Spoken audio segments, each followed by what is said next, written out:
Picture this. September 17th, 1862. A cornfield near Sharpsburg, Maryland. In just a few hours, this peaceful farmland will become the bloodiest single day in American history. By sunset, 23,000 men will be killed, wounded, or missing. That's roughly one casualty every 2 seconds for 12 straight hours. But here's what most people don't know about Antietam. The battle itself was only half the horror. What happened afterward, in the desperate hours when doctors tried to save thousands of shattered bodies with tools and knowledge from the Middle Ages. That's where the real story begins.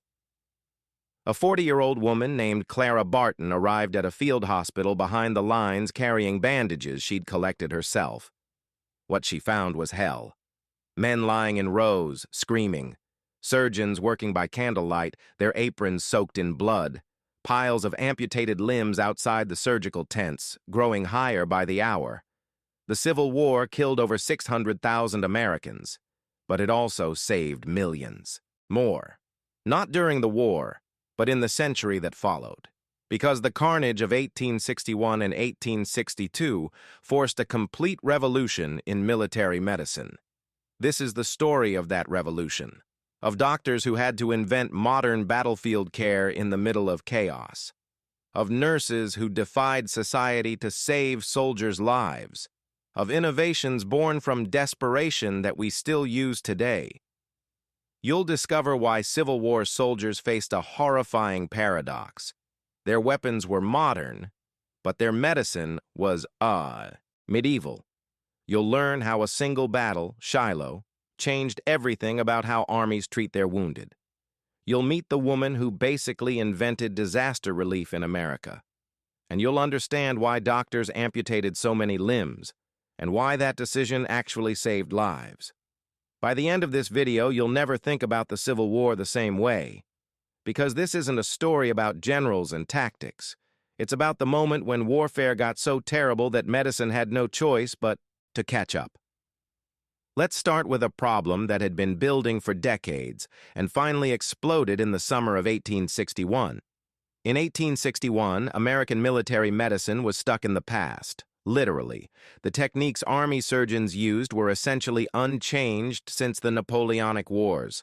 Doctors still believed in the miasma theory, the idea that disease came from bad air and foul odors. They had no concept of germs or infection. When they operated, they didn't sterilize their instruments. Why would they? Nobody knew bacteria existed. Anesthesia was relatively new. Ether and chloroform had only been in use since the 1840s. Many surgeons still didn't trust it. Some thought pain was actually good for patients, that it kept them alert and fighting to survive. The typical Civil War surgeon's kit contained saws, knives, and probes. That's about it. There were no X-rays to find bullets, no antibiotics to fight infection, no blood transfusions, no IV fluids, not even basic antiseptics. If a soldier got shot in the arm or leg, the standard treatment was amputation, not because doctors were cruel or incompetent, but because they knew, from bitter experience, that shattered limbs almost always became infected, and infection meant death slowly and painfully. Amputation gave you a chance. About a 75% chance, actually, if it was done quickly. Not great odds, but better than the alternative. Here's the really cruel irony. While medicine was stuck in 1815, weapons had leaped forward. The Mexican-American War had introduced rifled muskets to the U.S. Army. Unlike old smoothbore muskets, rifles had grooves inside the barrel that made bullets spin. This made them accurate at 300 yards instead of 50. But the real game changer was the Minié ball, a conical bullet that was easy to load but devastated human tissue. When a Minié ball hit bone, it didn't make a clean hole. It shattered everything in its path, sending bone fragments through muscle like shrapnel. Old smoothbore musket balls, often lodged in tissue and could sometimes be removed. Minié balls destroyed limbs beyond any hope of repair. So by 1861, you had soldiers carrying weapons that could kill accurately from 3 football fields away and cause catastrophic wounds, being treated by doctors using techniques from the Napoleonic era. It was a recipe for unprecedented carnage. And nobody, not the doctors, not the generals, not the politicians, was remotely prepared for what was coming. The U.S. Army in 1861 had exactly 98 medical officers. That's for the entire Army. When the war started, about 30 of them resigned to join the Confederacy. That left roughly 70 doctors to care for what would eventually become a million-man army. The Confederacy had even fewer, maybe 24 trained military surgeons at the start. Both sides assumed the war would be short, a few battles, a quick resolution. So they didn't bother building a real medical infrastructure. No hospital system, no ambulance corps, no systematic way to evacuate wounded men from battlefields. There were some civilian volunteer groups, sure. The U.S. Sanitary Commission formed in June 1861 to inspect camps and improve hygiene. But they had no official authority and limited resources. When soldiers marched off to war in the spring and summer of 1861, they were marching into a medical nightmare. The wake-up call came on July 21, 1861, at a creek called Bull Run. First Bull Run wasn't a huge battle by Civil War standards. About 5,000 total casualties between both sides. But it revealed just how unprepared the medical services were. The Union Army had no organized ambulance system. When men were wounded, they had to hobble to the rear on their own or wait for their friends to carry them. Many wounded men were simply left on the field, hoping someone would find them eventually. The Army had wagons, sure, regular supply wagons. When the battle started going badly, Teamsters just left. They drove their wagons back to Washington as fast as they could go, fleeing the Confederate advance. Wounded men who'd managed to climb into wagons were dumped on the roadside. Soldiers with broken legs tried to crawl to safety. Some lay in the July heat for 2 days before anyone collected them. The hospitals in Washington were overwhelmed. Wounded men were laid out in the Capitol building, in churches, in hotels. Civilians walked among the rows of bleeding soldiers, shocked at the carnage. But Bull Run was just the beginning. The real medical crisis was building in the West. Fort Donelson fell to Ulysses S. Grant in February 1862. The Union captured about 13,000 Confederate soldiers. Many were sick or wounded. Grant's medical staff had to care for them along with their own casualties. They had no system for this. Prisoners and Union wounded were mixed together in improvised hospitals. Supplies ran short. Surgeons worked around the clock. But even Fort Donelson didn't prepare anyone for Shiloh. April 6th and 7th, 1862. Shiloh. Church in Tennessee. 2 days of brutal, chaotic fighting that left roughly 24,000 men killed, wounded, or missing. Grant's army had about 100 surgeons for 40,000 men. When the battle started, they were scattered around the camps. No one had established field hospitals. No one had stockpiled bandages or surgical supplies near the front lines. The first day caught everyone by surprise. Wounded men staggered to the rear looking for help. They found nothing. No organized aid stations. No ambulances. Just chaos. Surgeons set up wherever they could, under trees, in abandoned cabins, in the open air. They operated without breaks, sawing off shattered limbs as fast as they could, while the pile of amputated arms and legs grew beside them. Men lay in the mud, screaming. Some bled out waiting for treatment. Others went into shock and died quietly. The second day was worse because now there were 2 days' worth of wounded. The field hospitals became scenes from a nightmare. Blood everywhere, the smell of torn flesh and gangrene, the sound of bone saws and men begging for water.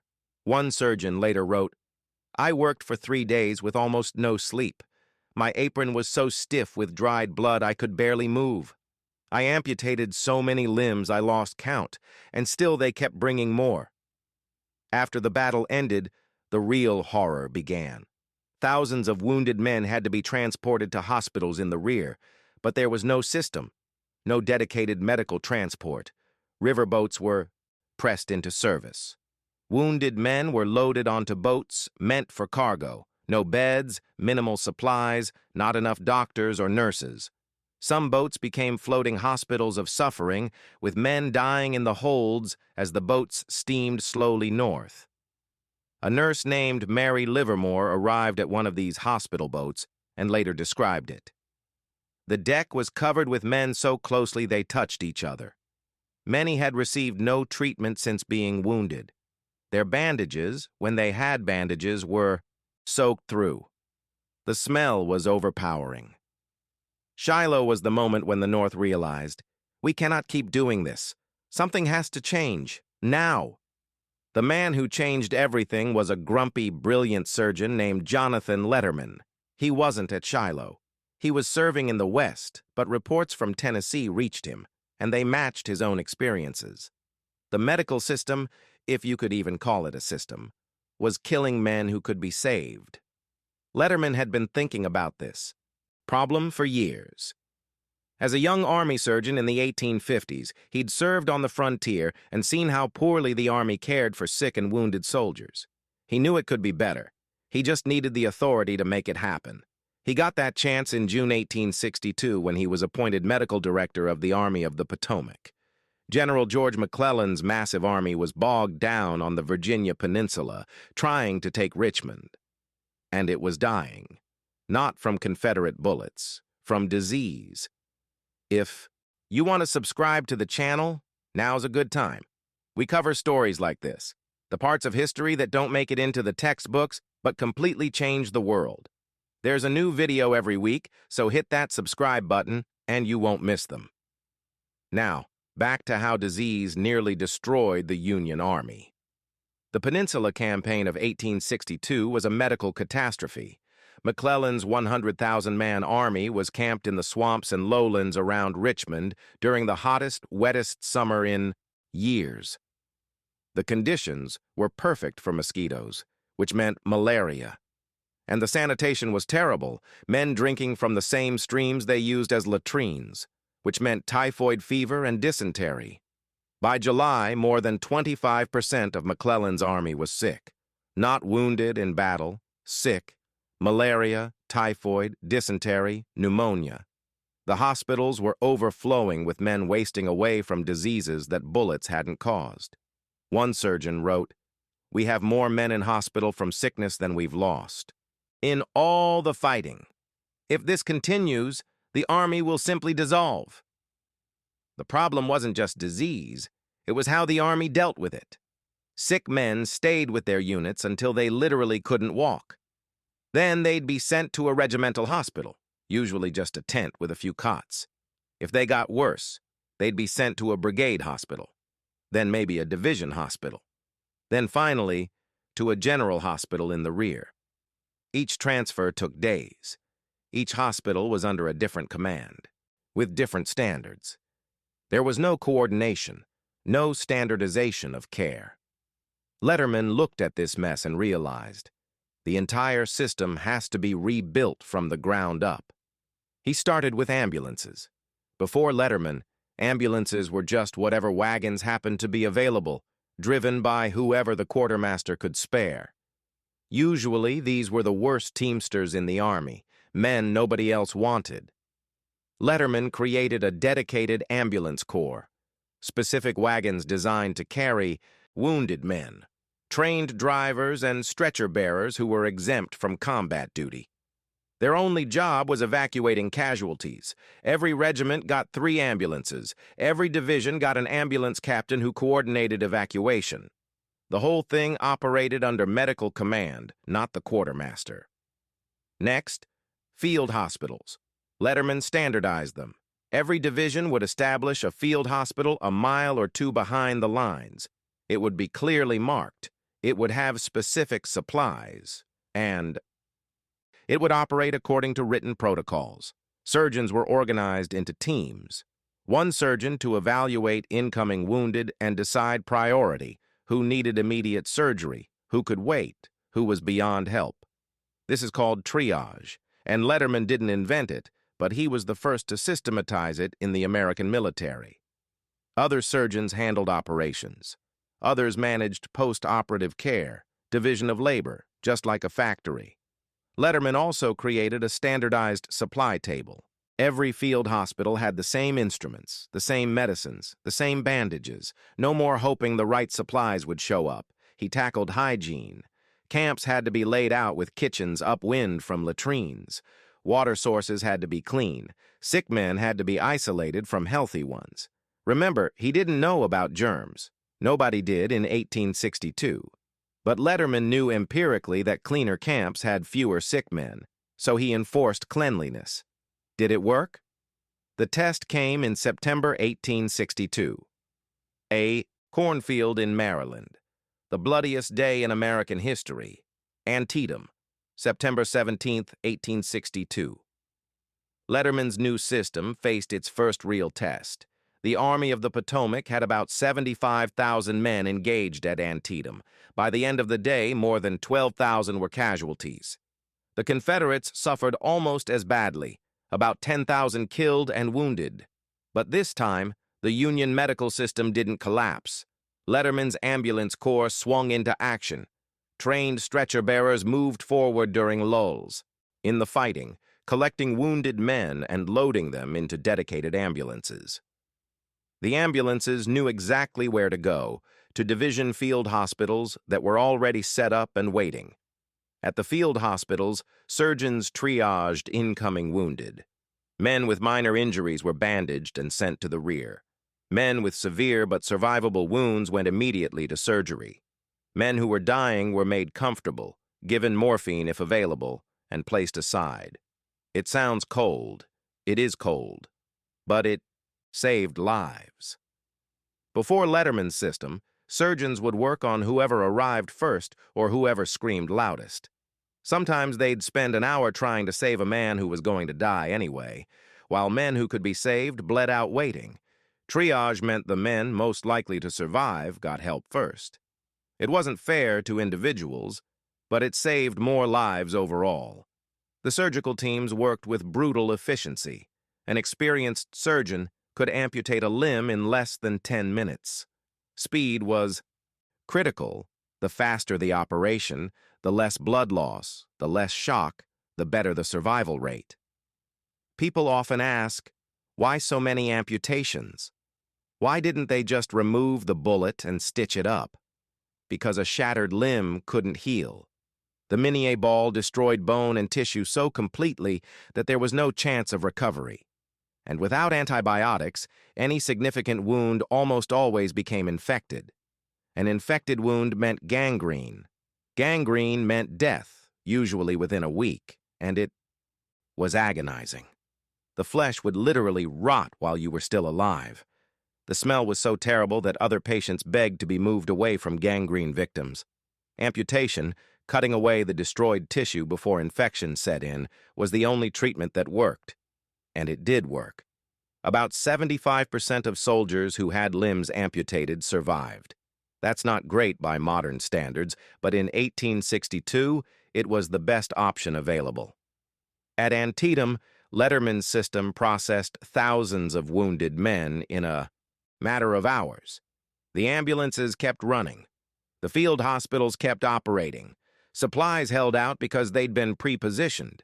But even with Letterman's improvements, the scale of the carnage overwhelmed the official medical services. That's where Clara Barton comes in. Clara Barton wasn't supposed to be at Antietam. She wasn't a nurse, at least not officially. She was a clerk at the U.S. Patent Office in Washington, D.C.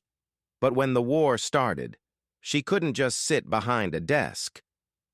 After first Bull Run, she'd started collecting medical supplies. She put out notices in newspapers, asking people to donate bandages, medicines, food for the wounded. She turned her apartment into a warehouse. She'd followed the army before, to Cedar Mountain, to Second Bull Run.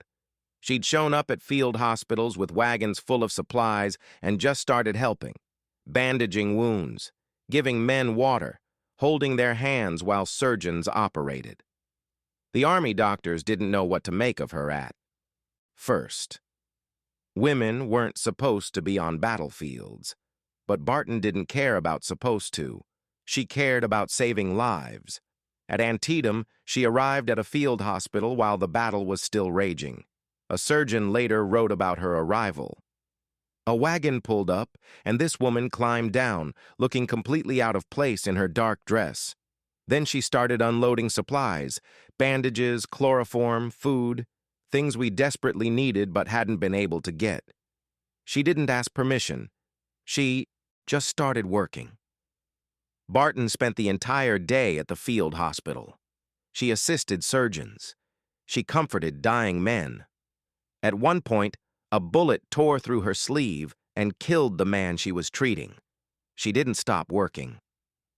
After the battle, Barton stayed for weeks, helping care for the wounded. She tracked down missing soldiers for worried families. She wrote letters for men who couldn't write. She advocated for better conditions, better supplies, better care. Clara Barton wasn't the only woman doing this work.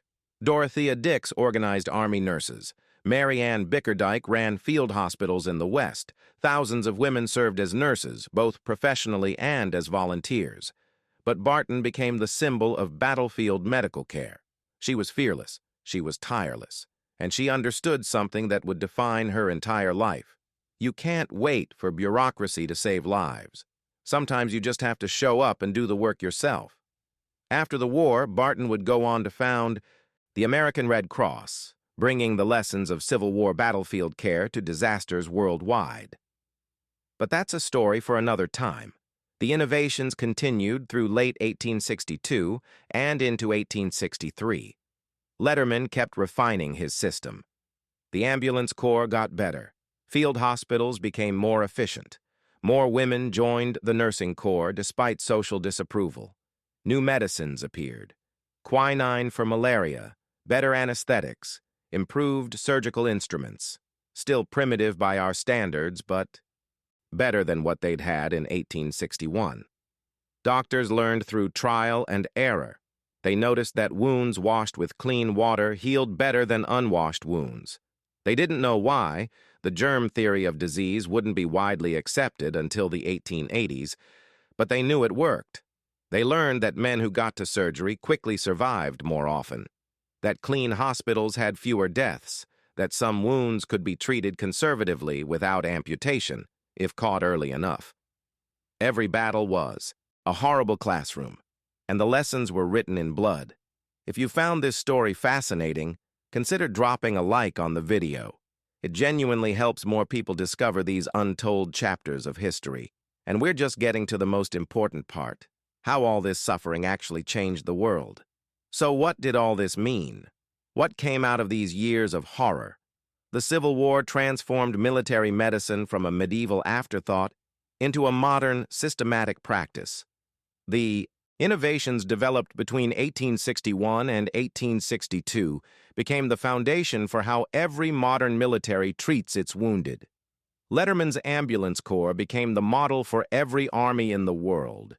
Before the Civil War, wounded soldiers were often left to die where they fell. After the Civil War, every modern military had dedicated medical transport. That seems obvious now, but someone had to invent it. Triage, the practice of prioritizing patients by severity and survival chance, became standard practice. Today, when paramedics arrive at a disaster scene and tag victims with colored tags indicating priority, they're using a system refined at Antietam. The division of labor and surgery, having different doctors for different tasks rather than one surgeon doing everything, became standard. Modern operating rooms work exactly this way. The recognition that cleanliness matters, even if you don't know why, led directly to antiseptic surgery. A British surgeon named Joseph Lister visited American battlefields after the war and was struck by how much emphasis doctors placed on clean conditions. This influenced his development of antiseptic techniques in the 1860s. anesthesia became standard practice. By the end of the war, nearly every surgery was performed under chloroform or ether. Soldiers had taught doctors that anesthesia was safe, effective, and humane. Amputation techniques improved dramatically. Surgeons learned to leave skin flaps to cover the stump rather than just cutting straight through. This led to better healing and made prosthetics more viable. The sheer number of amputees created a booming prosthetics industry that advanced artificial limb technology by decades. Photography, both of wounded soldiers and of medical procedures, created the first systematic medical documentation. Doctors could study images of wounds and surgeries, learning from each other's experiences. This led directly to modern medical photography and illustration. Women entered the medical profession in unprecedented numbers. Before the war, nursing was seen as unrespectable work for women. After the war, nursing was recognized as a vital profession. Clara Barton, Dorothea Dix, and thousands of others proved that women could handle the most difficult medical situations. The hospital system was revolutionized. Before the war, most hospitals were charity institutions for the poor. After the war, the massive general hospitals built to care for wounded soldiers became models for civilian medicine. The idea of a large, well-organized hospital with different wards for different conditions became standard. Medical record-keeping improved. The Army started systematically tracking what injuries men suffered, what treatments they received, and what outcomes resulted. This created the first large-scale medical database, allowing doctors to analyze patterns and improve treatments. The Army built the first real public health infrastructure. Sanitation regulations, food, safety standards, quarantine procedures, all these became systematic during the war. There's a darker legacy, too. The war normalized mass casualties in a way that previous wars hadn't. The sheer scale of suffering, 600,000 dead, hundreds of thousands maimed, was unprecedented in American history. It would take generations to process that trauma, and for all the medical advances, infection remained a killer. Of the roughly 600,000 who died in the Civil War, about 400,000 died from disease and infection, not from wounds received in battle. Medicine had improved dramatically, but it wasn't enough. Not yet. But here's what's important. The doctors, nurses, and medical innovators of 1861-1862 were working without a playbook. They were making it up as they went along, trying to save lives with inadequate tools and knowledge. And despite impossible odds, they succeeded in revolutionizing their field. When you call an ambulance today, when you go to an emergency room and the triage nurse assesses your condition, when a surgeon washes their hands before operating, you're benefiting from lessons learned on Civil War battlefields. The cornfield at Antietam is quiet now. It's been replanted and harvested 1,000 times. But if you visit, there are monuments there. Markers indicating where field hospitals stood. Plaques commemorating the medical personnel who saved lives. Those monuments aren't just about the past. They're about the moment when medicine had to grow up fast, when innovation was literally a matter of life and death, and when ordinary people, clerks like Clara Barton, surgeons like Jonathan Letterman, nurses whose names we'll never know, changed their profession forever. The war that killed 600,000 also laid the groundwork to save millions.